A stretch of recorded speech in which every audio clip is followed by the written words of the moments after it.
Assalamualaikum Puan Afrina. Salam. Hai. Hai, clear tak saya cakap? Ada sekat-sekat tak? Clear? Okay. Suara I okay? Okay. Puan Afrina sihat? Yep, sihat. Thank you for inviting. Oh, thank you for joining us. Thank you. Okay. Puan, I just got married in February tahun ni. Come again? Sorry? Peliknya panggil Puan because I just got married in February. Oh, I see tak sebab tengok Instagram tu dah married. So, nak panggil kita semua mungkin Puan lah kot. Okay. It's okay. Okay. So, before kita start kita punya sharing session, saya just nak remind cahaya-cahaya Melati yang lain. This sharing session is just a casual one, nothing really formal. So you guys can just sit back and relax, or probably you guys want to jot down or write down anything, you may do so, okay? Okay.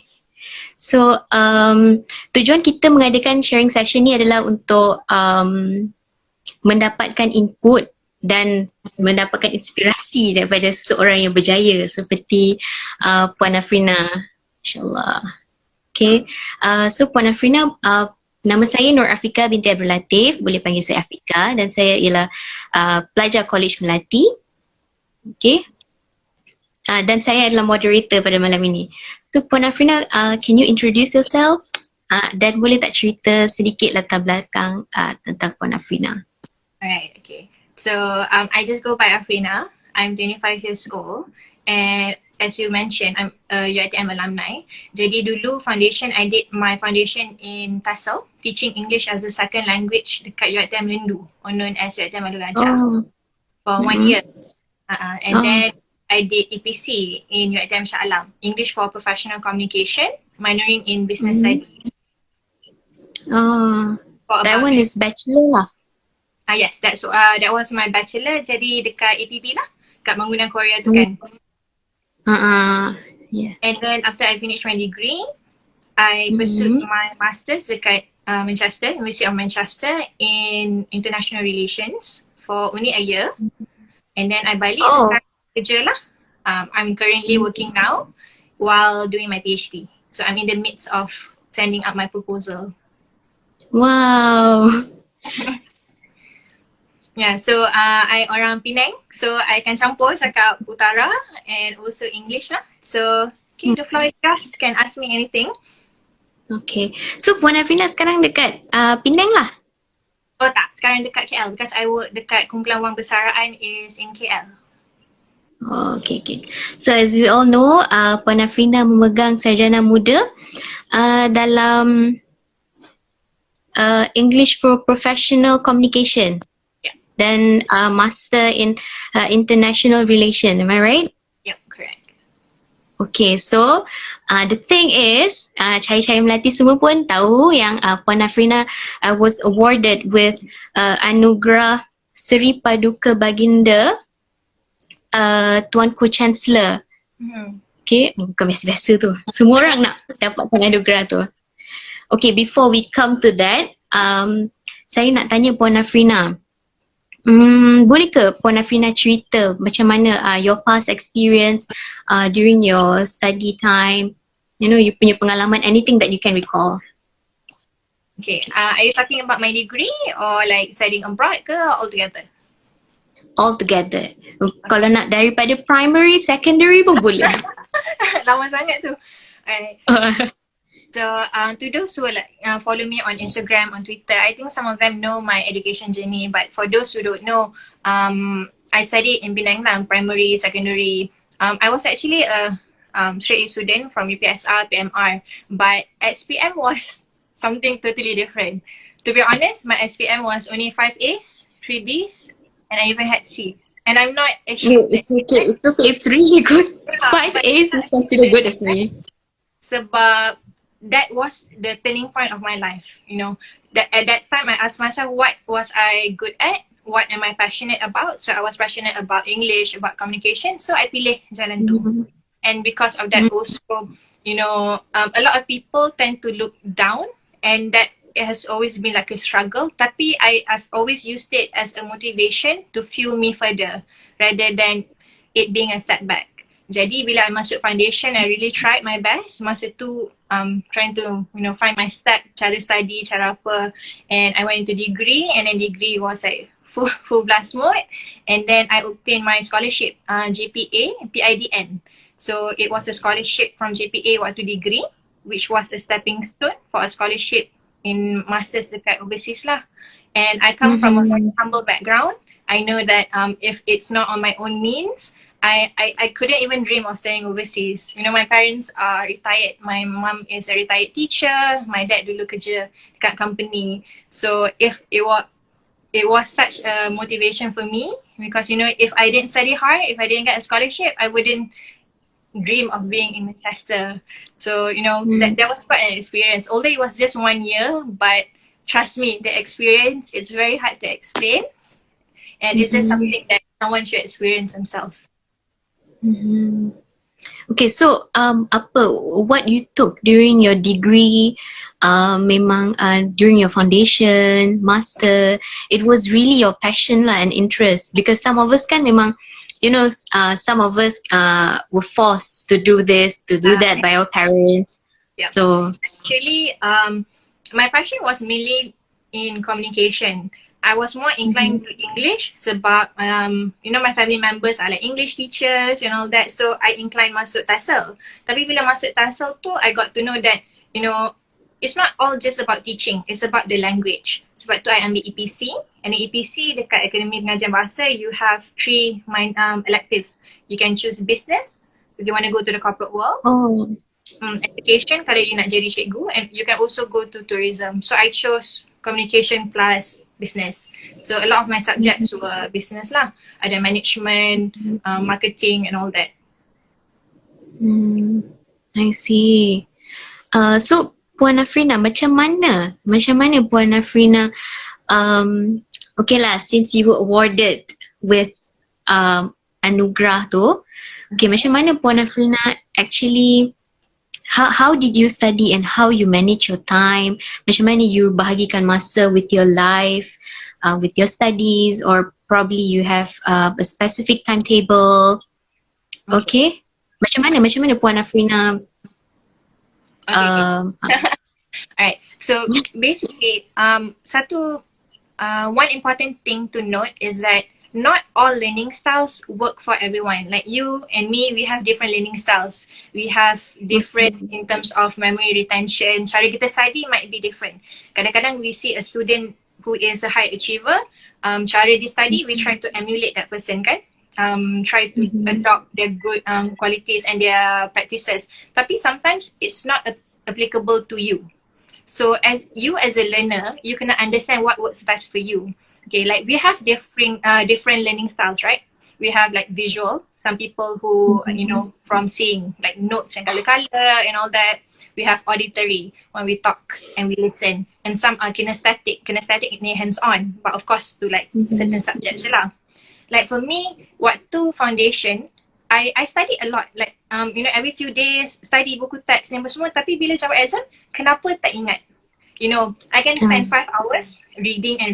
Kawan I spend 5 hours, tu dia dapat A, I tak dapat. So macam, what's wrong?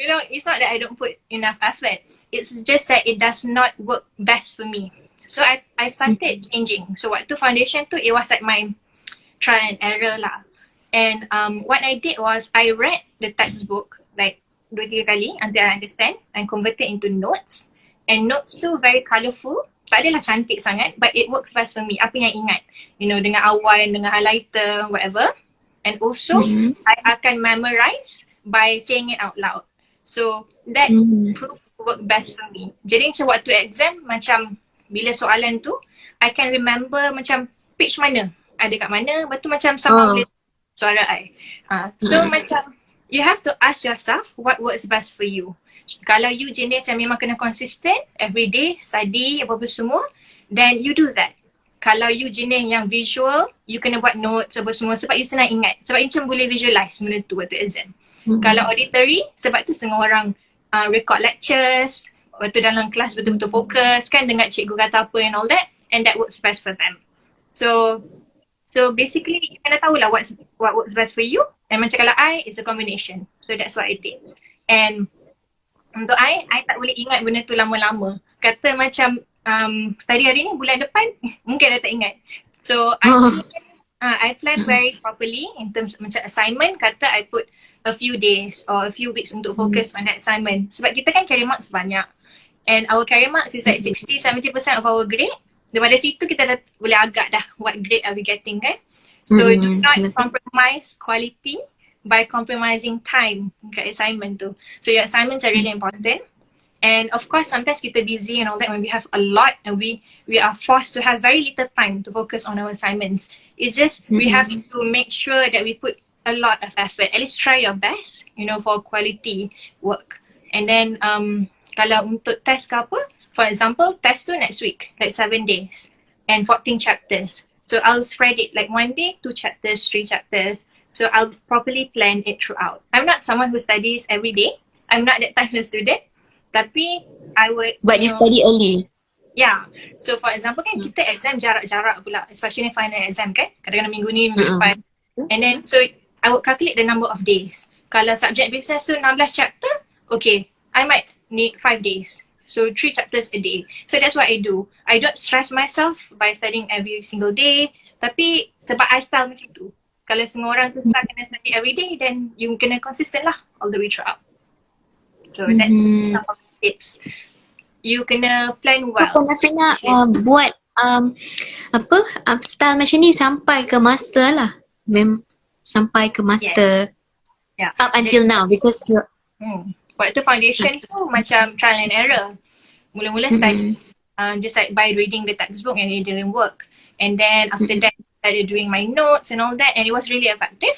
But after that every semester it worked really well. So there were even times when business papers I got full marks sebab that technique really works for me. So once you get what works best for you, memang akan berkesan lah. Kita tak boleh tengok macam that student study macam ni, kenapa aku tak macam tu? So what does that tell you? That tells you that you have to try a different approach. Tu je lah. Okay. Saya dibaca dekat komen ni dia yang lain kata line teruk. Line saya ke line Puan Afrina ke kita punya line ke macam mana yang teruk ni? So yang lain semua okay? Okay. Ada bagi thumbs up tu? Okay. Okay. So saya nak remind Cahaya Melati yang lain, passcode kita pada malam ini ialah Melati Sukses. So tadi ada yang tanya Puan Afrina ada award apa? So you were awarded with Anugerah Seri Paduka Baginda Tuanku Chancellor. Bagi yang lain tadi yang tanya tu. Okay. So Puan Afrina, since Puan Afrina ada cakap macam tu kan, probably Puan Afrina ada macam last minute punya kerja. You know some people kan, diorang macam tend to stress out kan bila dapat assignment, dapat anything last minute, lagi kita nak ada test, probably nak kena nak final, lepas tu lecturer tu memang suka bagi kerja last minute. Ada tak berlaku dekat Puan Afrina? Macam mana? Kalau ada, macam mana Puan Afrina control your emotion, tak explode benda tu dekat kawan-kawan since kita duduk dengan kawan-kawan kan? Macam mana? Because semua student akan hadap masa tu. Macam you know, semua student akan rasa stress tu, ada time yang macam banyak gila assignment, lepas tu macam tak tahu yang mana nak buat dulu.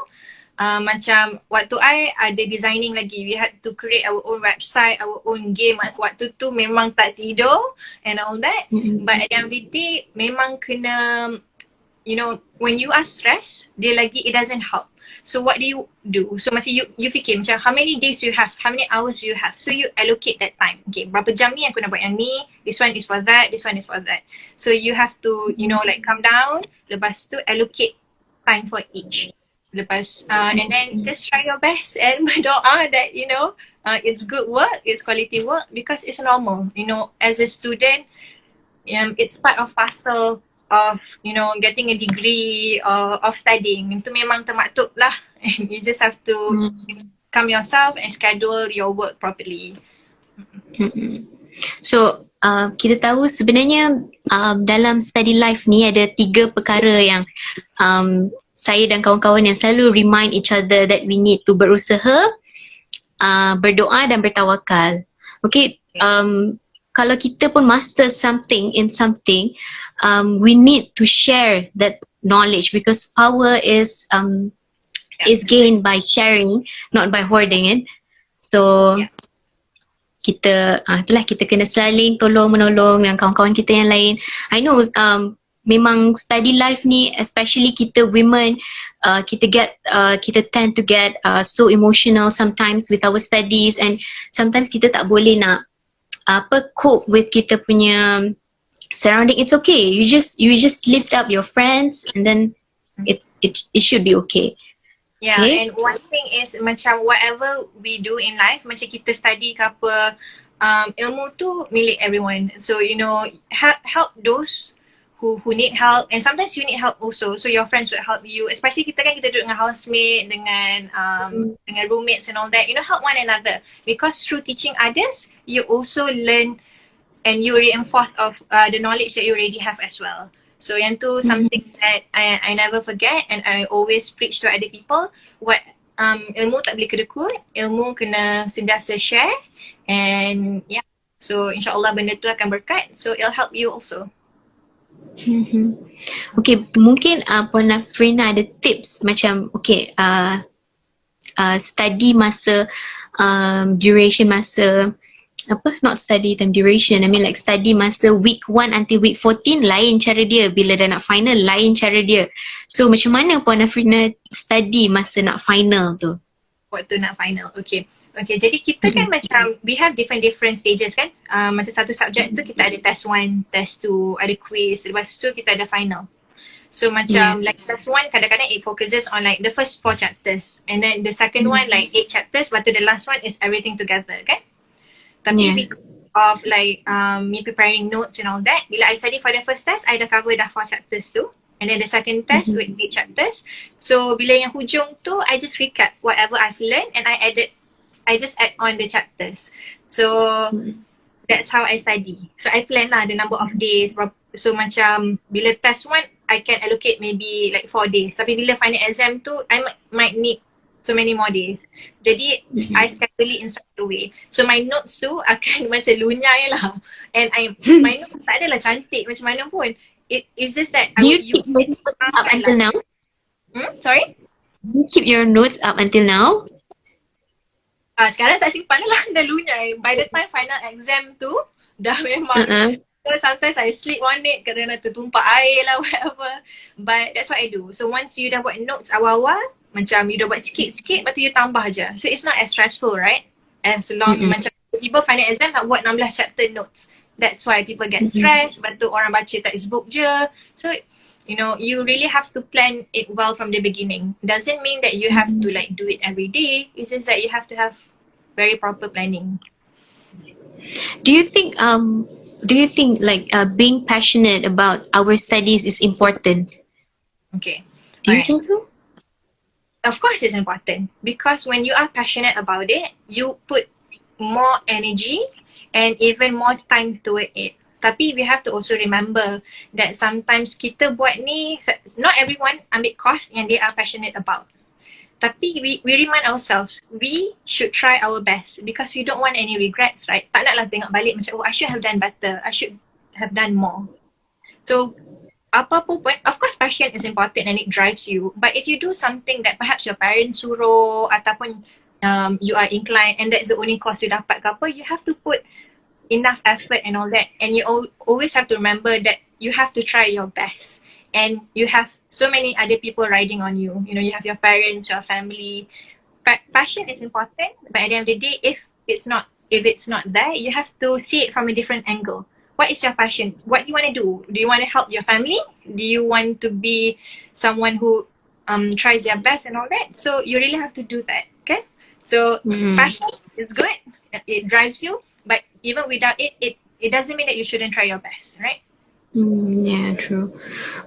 Okay, sekarang ni since kita dalam state COVID-19, semua pelajar semua pelajar sekarang ada kelas but then online.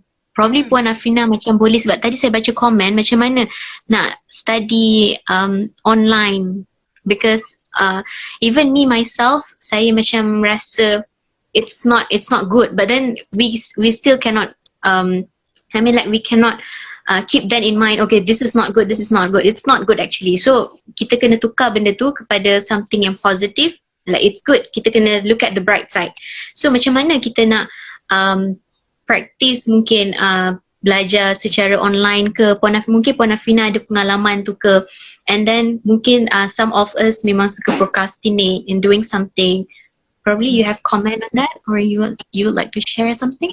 Okay, so even currently now, macam I'm preparing my proposal and all that kan, a lot of my macam journals and all that is online, and it's also difficult for me to print and all that. I pula suka macam things to be printed, you know, highlighted and all that. It works easier for me, so I understand the struggle.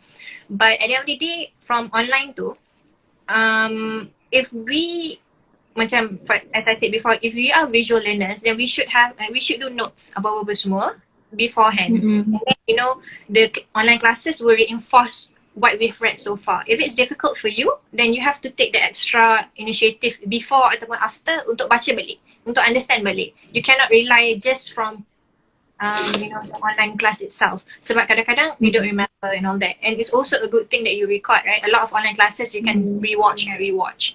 So what you have to do is, of course it's difficult times, you have to just take the extra effort to do a bit more. You know, if you dah biasa buat notes apa semua, just imagine it as being in class. You know, your cikgu ajar you and all that. So just carry on with your normal practices. Do your assignments, and then, you know, you just try to make it work. Tapi kelas tak ada apa-apa kan? It's not class tak cancel and all that, right? You still have your online classes kan? Every single day.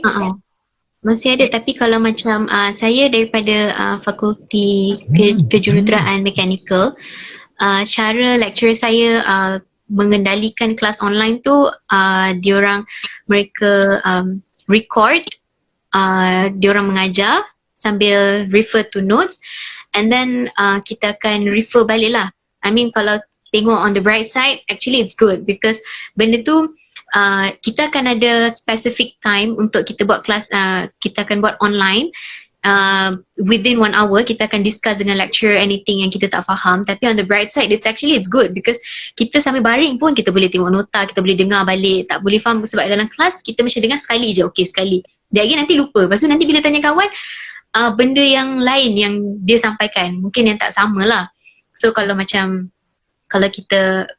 secara online ni, you know, baring boleh, sekejap lagi tak ada buat apa-apa boleh dengar balik.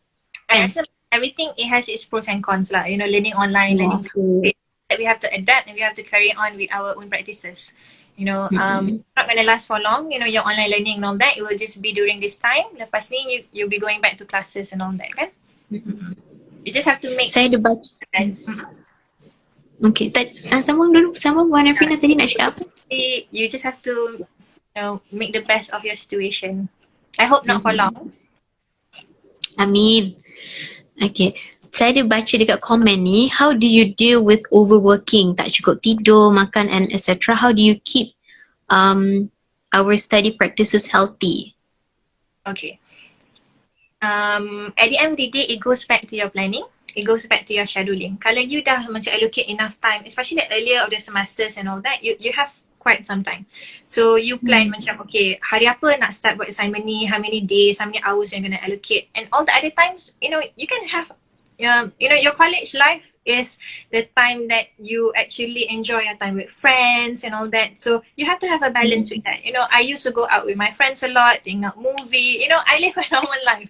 And all of that, you know, makes me someone who is not stressful. Tapi when it's time to do like, oh, I have to allocate 3 days for my assignment, then I'm going to do that. Then after that, you know, continue back and all that. So if you macam jawab test you, macam study for your test, and then your second test and all that, when you do it in stages, it's not as stressful. It's overwhelming bila you pull on everything together. Tapi of course, understandable, bila minggu 13, minggu 14 tu, everybody feels the stress. It's just like, it's how you handle it. And if you have stress, do not keep it to yourself. Like for me, I had wonderful housemates, I had wonderful friends. You know, I go to them, and you know, sometimes we study together, sometimes you just have to have somebody else to motivate you and to go through it together. So macam saya sendiri kan, bila dah nak test kan, semua everyone tengah stress out, tapi sometimes kalau macam kawan-kawan saya, because I have such a beautiful circle, memang diorang memang baik sangat lah kan, you know, sometimes diorang complain, oh stress lah, tapi at the same time kalau macam kita rasa down ke apa, diorang tak pernah pun akan apa lagi downkan kita, mesti akan naikkan semangat kita.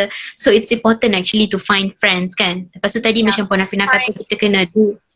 Yeah, and find good supportive friends. You know, good friends will build you up, will empower you. Those who, you know, bring you down, you know, you shouldn't be surrounding yourself with negativity. You know, always surround yourself with those who care for you, and you have to give that in return as well. You have to care for other people as well. So it's a full circle. Yeah.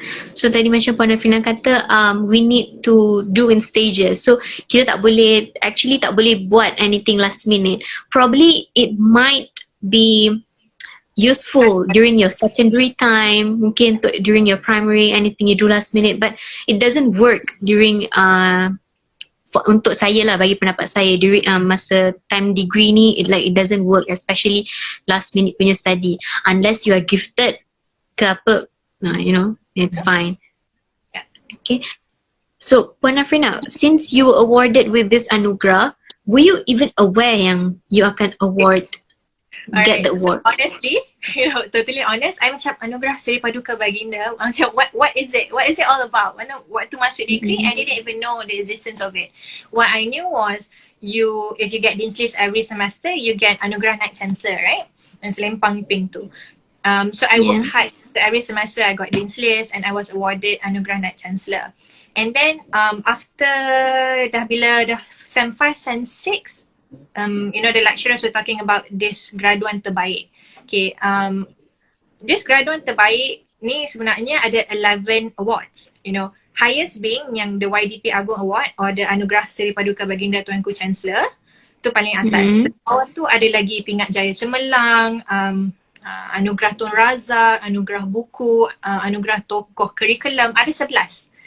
And basically, you have to be the best in your course, the best in your faculty. Lepas tu, you punya faculty tu akan nominate you. Okay, throughout 14 branches in Malaysia, all the UiTM from Sabah and Sarawak up to Perlis.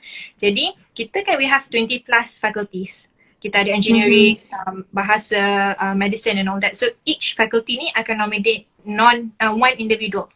And one individual ni will represent dia punya faculty from all the UiTM branch. So basically dalam 21 to 24 students are nominated.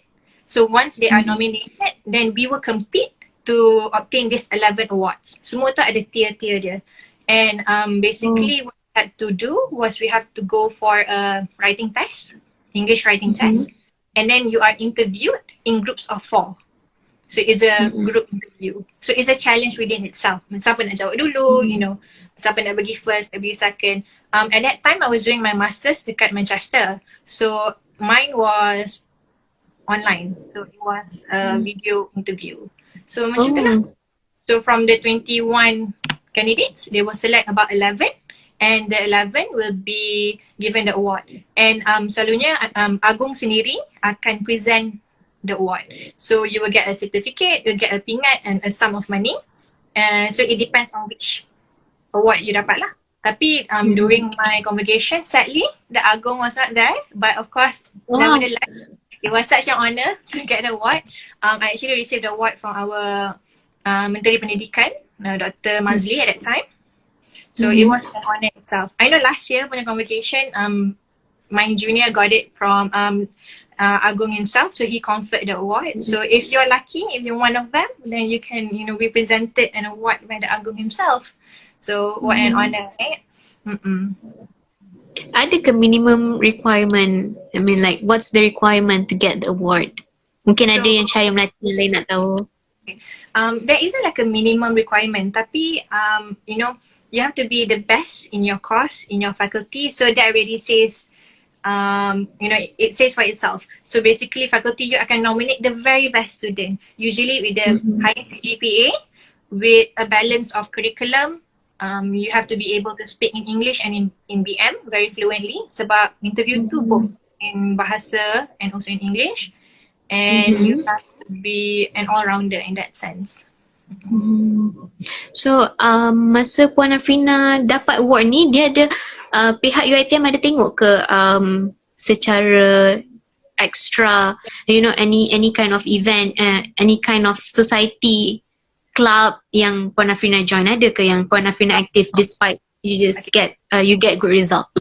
And scoring tu dia ada macam 100% ada 100% scoring. So basically your writing test is perhaps like 30%. Your English writing test is about 30%, and the other 70, I'm not so sure of the breakdown, tapi memang ada markah untuk curriculum and academic. So you have to be an all-rounder in all. Like for me, I wasn't MPP or Jawatan Kuasa College and all that. Tapi I was the president for numerous clubs within my faculty. And also I did a lot of charity work. So semua tu ada weightage dia, ada berapa persen. So you have to achieve that certain amount. Betul interview pula ada berapa persen. So cumulatively over 100, what's your score? So that's how like Afrina dapat anugerah ni, yang ni budak ni dapat anugerah lain. So that's how they, you know, score you and award you with awards. I see. So sekarang ni mesti Chai Melati semua sekarang tengah take note how to prepare for the award, insyaAllah, for everyone. Saya tengok tadi ramai komen Puan Afrina cantik, ya. Saya pun terpegun tadi bila saya tengok macam first time. Malu nak cakap cantik. Okay, paskot untuk malam ni ialah Melati Sukses. Okay, tadi mungkin ada yang terlepas, Puan Afrina ada selitkan, Puan Afrina cakap pasal your motivation, what inspire you. So mungkin Puan Afrina boleh cakap, boleh ulang lagi, apa yang keep you motivated, what inspire you to stay on track, you know? Kita macam recap balik apa yang cakap tadi. So basically for me macam I had that ups and down, you know. At the time, you know, like UPSR, PMR was really good. SPM was a really setback to me because, you know, parents expected me to get good results. I didn't, and that really at first impacted me a lot. Tapi I used that to prove others wrong, and most importantly, you have to have that fuel to motivate yourself. You know, a certain failure or a certain setback is not setting your future in stone. You know, you should take the initiative to prove to others and prove to yourself that you can do it. Perhaps maybe you know, you aim for anugerah dekan, anugerah Naik Chancellor. Of course, we always have to have goals. We always have to aim. But at the end of the day, try your best. You know, at the end of the day, you don't want to look back and regret something. It's okay if you don't get an A. It's okay. But as long as you try your best, then it's very self-fulfilling, isn't it? So you feel that you don't let yourself down, you don't let your parents down. So that motivates me. But it was a good 3 years, and alhamdulillah, it was a fantastic 3 years. Mula-mula the first semester tu, I got quite high CGPA. Second semester pun, lepas tu terus apply GPA scholarship. Yang tu lagi like it fuel my desire to excel, because if you have a really good CGPA throughout, you boleh dapat scholarship untuk masters pula, which I got, and I studied abroad dekat Manchester. Itu apa yang saya nak tanya sekejap lagi. Tak kiranya topik yang seterusnya macam last, for the last topic saya nak tanya tu macam mana Puan Afrina apply GPA, mungkin ada yang nak apply, and then masa Puan Afrina sambung yang Puan Afrina punya master, was it under sponsorship? Lepas tu mungkin Puan Afrina jawab yang tu dulu. Okay. So basically in the first semester, I think my CGPA was 3.9 something. Kira throughout all the 6 semesters, I didn't get any B's, semua A ataupun A minus. So like the first semester and the second semester tu, I think my cumulative was 3.94. So waktu tu I applied for GPA, and GPA is very difficult to get, especially when you are non-science punya course. Kan macam I ambil English kan, communication. So I really had to have a high CGPA. So I was the only one in my course, in my faculty that got the scholarship, so alhamdulillah for that. And after that I maintain lah, so all the next semesters I got 4 flat. Lepas tu, you know, Wow. plus minus, so dapat scholarship, and then I got my scholarship to go abroad lah untuk masters, and the anugerah of course helped, and that was the journey. So macam dia buka every 2 years ataupun every year. So dalam bulan Jun macam tu, so macam everyone should like serve the internet every few months, tengok scholarship apa buka, what time, don't miss the deadline. So just apply. Kalau ada rezeki, you know, you'll get it, and it'll become a stepping stone for your future masters ke. Kalau tak dapat sekarang, maybe you can apply for masters semua. Tapi GPA dia macam rangkai. So like you have to be a degree GPA scholar to get a masters punya scholarship. So what I would like to advise is macam every few months, like sebulan 2 ke, just Google. Kan banyak website kan, like studyabroad.com lah, banyak and all that. You just tengok bila buka the application, what's the process and all that. Just apply, you never know. So kiranya proses kalau proses nak apply abroad ni, I mean like it might be useful for Cahaya Melati yang lain. Mungkin diorang ada plan nak study abroad under sponsorship. So kiranya macam mana Puan Afrina apply? Kiranya okay, GPA bagi, GPA taja. Memang kiranya kita apply dulu ke universiti kat sana, lepas tu kita bagi tahu GPA yang kita dah dapat universiti tu, ataupun kita bagi tahu GPA kita nak apply. Okay. So dia macam ni, kalau kita nak apply overseas, selalunya dalam a few months, 3-4 bulan dah akan ada announcement. Contohnya kat GPA punya portal ke, dia kata macam okay, application opens a specified date. So by that time, dia dah bagi tahu dah apa yang you perlu. And selalunya you kena ada offer letter dah siap-siap. So you kena apply untuk universiti-universiti yang you nak pergi. And then once you dapat offer letter tu, kalau diorang panggil you untuk interview, you bawa offer letter tu and then you can be interviewed. Because without the offer letter, they will not interview you, because it means that you are not, you do not secure a spot in a certain university. So usually kita apply dulu universiti yang kita nak, dapat offer letter, and then you go for the interview, and then you'll get a letter saying that you are sponsored by the government or for like JPA ke, MARA ke, Maybank ke, and then after that you submit your documents, and it's not so difficult, you know, it's just a step by step. So pengalaman masa Puan Afrina dekat UK pula, memang Manchester, University of Manchester tu memang universiti yang Puan Afrina nak apply ke, or because of the cost ke, macam mana? You apply based on the university or the cost? Okay, so basically dulu waktu I kecil-kecil I pernah stay dekat US for 3 years because my dad had to work there. So macam I've been to the US. Now I want to go to Europe. So you know, GPA punya requirement is it has to be 50 top universities in the world, ikut QS punya ranking. So ada very universities lah from the Ivy Leagues and all that. Tapi during that time frame that I got to know, it was only macam sebulan lagi application tu, because at that time I was already working cepat time for like 3 months. Lepas tu I thought that GPA will be opening the scholarship next year, sebab selalunya dia lompat every 2 years, and then tiba-tiba buka pula that year. So macam kalut lah, macam oh my god, what in 1 month. So I applied for various universities because I wanted to do international relations, which is world politics and all that. So I tengok universiti mana yang top in this course. So that's what you should do, you know. Kalau you nak do a specific course, you tengok what's the best universities for this course. So you apply for it. And it's just rezeki I dapat balik University of Manchester in time, and then I applied. So itulah, lepas tu I went abroad lah. So masa Puan Afrina kat sana kan, I'm sure duduk dekat sana memang another experience, another kind of experience.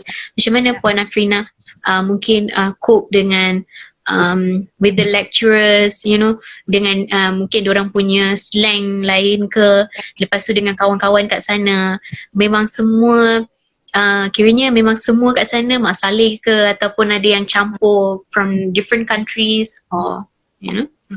So it really depends on where you go. Macam contohnya macam when you go to Manchester, memang ramai bangsa Malaysians, sangatlah ramai. We have our own community and all that. Ada MCOY, ada macam-macam. it depends juga. Kalau you go to the US, like certain states yang memang Malaysians pun tak ada and all that. So it really depends where you go. But from my experience dekat Manchester, ramai sangat-sangat Malays, Malaysians. We also have Chinese from Malaysia. And banyak, most of them are doing engineering actually. Diorang buat degree, ramai. University of Manchester. But for me, my housemates were all Malaysians. Semua stay dengan Malaysians and all that. But my classmates, they were from people from all over the world. Ada yang from Kenya, from Ghana, and then ada juga yang from the UK. Of course, majority dekat UK. They are Indonesians, Filipinos. Memang best lah the culture. And something that, you know, some Malaysian students pergi sana, diorang kelompok dengan Malaysians. And I think that that is such a of opportunity. You know, bila you pergi sana, you should really venture out. You should mix with one another. And at that time, macam it was such an experience to learn about different culture and all that. Lepas tu, makanan halal sangatlah senang dekat Manchester. Rumah I memang dekat Jalan Arab. So nasi Arab all the time is halal. Nak beli groceries ke apa. But it all depends where you go to. Kalau Manchester, London, UK ni very easy. But if you go to like, you know, other countries yang kurang Malaysians and all that, of course it's a different experience. Lepas tu you tanya about learning kan? Learning is so different. Especially when I took masters, they treat you like adults. So basically, you know, you pergi kelas ke, tak ke, it's really up to you. But it really is on your own initiative. And their lecturers really care, and they have a lot of small groups. For example, like you have big lectures, but after that you have smaller groups, macam breakout groups pula. And it was such a different experience. Kadang-kadang lecturers are not only just British but from other countries, and it's not easy to understand their slang. Kadang-kadang macam, I'm sorry, can you repeat that? You were a bit too fast. You want to, you know, it just takes time to adapt. Tapi lama-lama, you know, it's nice. It was such an experience. Although it was only 1 year for me, tapi best lah. It's very difficult to explain. Macam kena boleh macam, you know, kena experience. Yeah, you have to experience it for yourself. Yeah. So sebenarnya kita macam, actually kita tak boleh duduk dalam kita punya circle je. Kita kena apa? Kita kena explore. Yeah. Yes. Okay, betul. So tadi saya ada baca dekat komen kat sini, oh, beauty with brain. Yes, true. Agree more. Malu. Okay, tadi saya ada baca apa yang lain ada tanya macam mana Puan Afrina good in your English, you know, mungkin you have some tips especially for us Malay, probably if some of us, you know, nak perbaiki kita punya English, lepas tu kita nak, you know, it's never too late to learn anything, it's fine, you know. So what's your comment on that? Okay. So basically English is not an easy subject to learn, especially, you know, grammar.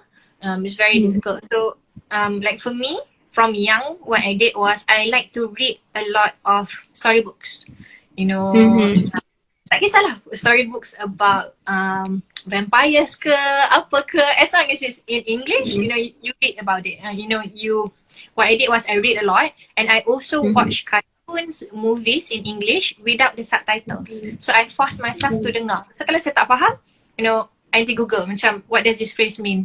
What is the person trying to say? You know, things like that. And you should read a lot of newspapers, and you should speak a lot. You know, good.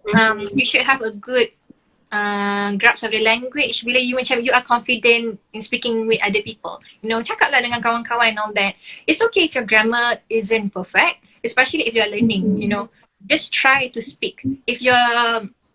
Kalau you malu nak cakap dengan orang, you know, try cakap dengan diri sendiri. Try to communicate with yourself, with your family members. Tapi baca, you have to read a lot. You know, grammar comes easy when you read a lot. For example, bila you tulis macam, benda ni macam bunyi tak betul je. So, you know, from there, from like reading and all that, you get the knowledge.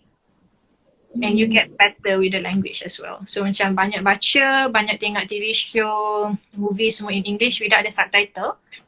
And then a lot of conversing with other people. Yeah. Yeah. So kalau macam okay, mungkin ada setengah orang memang nak cakap, okay, memang nak cakap in English, tapi dia orang malu nak cakap. Yeah. Lepas tu macam mana? I mean like they don't have confidence to speak. Mungkin Puan Afrina ada macam cara untuk nak boost up your punya confidence. Okay, so you should find people who you can speak to. Macam good friends would never laugh at you, right? Okay lah, akan tally lah, gelak-gelak sikit and all that. But you know, good friends would empower you. You know, cakap lah dengan orang, you know, try to speak on a daily basis. After that, you know, it comes fluently. After that, it will become much easier. So just try, you know, speaking to your family members ke, itulah susah-susah cakap dengan diri sendiri. Try to converse with yourself and all that. You can read out loud. You know, when you read out loud, your pronunciation gets better. But if you're not sure, Google benda tu. How do I pronounce this? Kan Google pula ada yang enunciation tu, you tekan and then you can listen to how it's pronounced and what does it mean. So if you're unsure, do that. Is ke A? Ada S ke tak ada? So Google all of that. So bila macam you tak ada tanya-tanya, after that you confident and just try cakap dengan orang and all that. You know, good friends will always empower you. You have to remember that. Yeah, true. So kita let's say kan macam ada orang try nak cakap, kita shouldn't say benda dia ni cakap, walaupun contohlah kalau English dia berterabur ke, kita macam actually it's not good, you know, to untuk downgrade orang macam tu. It's very not good. Tapi macam biasalah, it's human nature kan. Semua orang memang ada talk down on you and all that. Tapi if you're trying to learn and people belittle you, then buat tak tahu je lah. At the end of the day, you know, get better to yourself. It shouldn't make you any less confident or macam tiba-tiba tak nak belajar and all that. So you try to find friends, people who you can converse with. You read a lot. You try to write a lot. So it'll come naturally. Okay. So kita dah buka kita punya Q&A session. So kalau Cahaya Melati yang lain nak tanya apa-apa kepada Puan Afrina, you can comment on the comment section kat bawah ni. Okay? Kita open questions. Ada tak yang nak tanya? So mungkin before ada soalan yang masuk, mungkin Puan Afrina boleh recap or you can summarize everything, you know, from you being a normal student, macam mana kita nak how you inspire, I mean like just a small just like a short you know, short inspiration, short words for all of us. Yeah. Okay. Alright. So basically, you know, as a student, what I always try to tell people is it's okay to have setbacks. It's okay to fail sometimes. It's okay, but giving up is never okay. You know, you fail when you give up. You know, apapun you try to motivate yourself, try to do better. Always try to be the very best version that you can be. It's okay if you're not you know, a super high achiever and all that. But at the end of the day, you have to be someone who's contented with yourself. You do things sampai you rasa puas hati macam tu. So at the end of the day, it gives you a lot of meaning when you do that. And when it comes to study, try not to do last minute, you know. Procrastination semua ni normal. Tapi, you know, try to plan well and all that because your future is riding on this. And it's not just for you, it's for your family, it's for your parents. So always, you know, try your best. And always have goals, aim high. If you achieve your goals, then that's fantastic. Even if you don't, you know, achieve your number one goal, perhaps you'll achieve number 2, number 3. At the end of the day, you just try your best, keep motivating yourself. People will always find things to say about you. Orang akan try to bring you down. Apa saja yang you buat, orang akan ridicule or orang akan, you know, talk about you. At least at the end of the day, use that as motivation, use that as fuel to do better. Because you can't change other people's perspective about you. What you can do is change your own perspective about you. And always compete with yourself. Of course it's stressful, especially bila dalam class and all that, you have competition and all that. But it's according to your timeline and it's according to yourself. So you compete with you. And you always just have to try your best. Okay? I rasa ada question ke tu? Ada yang tanya, how to lift your spirits up when you have a lot of insecurities? Okay. How do you lift your spirits up? So, I think I mentioned one good outlet would be your friends. You know, fantastic friends who would empower you to become better, and you should also speak about it. You know, bila you pendam lama-lama, it's not gonna be healthy for you. You should share it with your partner or with your friends. So motivate yourself. You know, try to plan everything properly. You don't stress yourself, but always try to have an outlet. And you know, find something that you like to do. Do you like to read novels and all that? Kalau stress, you know, do that first and all that. So find something that you like to do. Find good friends. Lepas tu ada yang tanya ni, I want to ask how to build up my own confidence as I always feel anxious when when standing in front of people. Okay. Oh, ni kita punya confidence. Dulu Afrina sangatlah takut nak cakap depan orang, like oh my god. Takut, sangat-sangat takut. But at the end of the day, what helped me was that I just push myself to do it. You know, kalau and tak kisah apa orang cakap, orang nak gelak ke, orang nak apa ke, at the end of the day, you do it because of you, you know, for your own satisfaction as well. You try your best. So you build confidence by always pushing yourself in that situation. Contohnya kan kita apa subjek pun ada presentation and all that. So always take the opportunity to better yourself. Macam mana pun kena buat. So at the end of the day, do it with confidence and just try your best. And it's normal. Everybody gets nervous. Tadi nak start ni pun I nervous juga. Semua, you know, it's normal. Ya lagi nervous. And you know, things like this are normal. So you just try to, you know, better yourself. Just try your best, really. Yeah, true. Benda tu kena practice. If you're not confident in speaking, practice in front of a mirror, sorang-sorang, in front of your friends. After a while, it'll get better. Yeah, true. Okay. Okay, rasanya dah tak ada apa-apa, dah tak ada apa-apa soalan lagi daripada Cahaya Melati yang lain. So, sebenarnya kiranya ada sedikit yang saya nak share juga kan. So, sometimes memang kita akan rasa, sometimes we feel like giving up. Okay, we feel like giving up. Lepas tu mungkin kita rasa we're not good at this. Lepas tu tengok kawan-kawan kita, he's good at that, he's good at this, she's good at that and this kan. Itu lagi buatkan rasa kita down ke apa kan. But actually it's okay, it's really okay because of course Allah has made you for something. I mean like you have something in you. It's okay. You tak discover sekarang pun tak apa. Just try and try. But then you should never give up kan. And then in terms of learning, kat mana pun you berada, you still need to learn because life has so many things to offer. Every day life teaches you something. So it's really okay if you don't get a good result ke apa. Jangan, never give up. As what Puan Afrina said, jangan give up.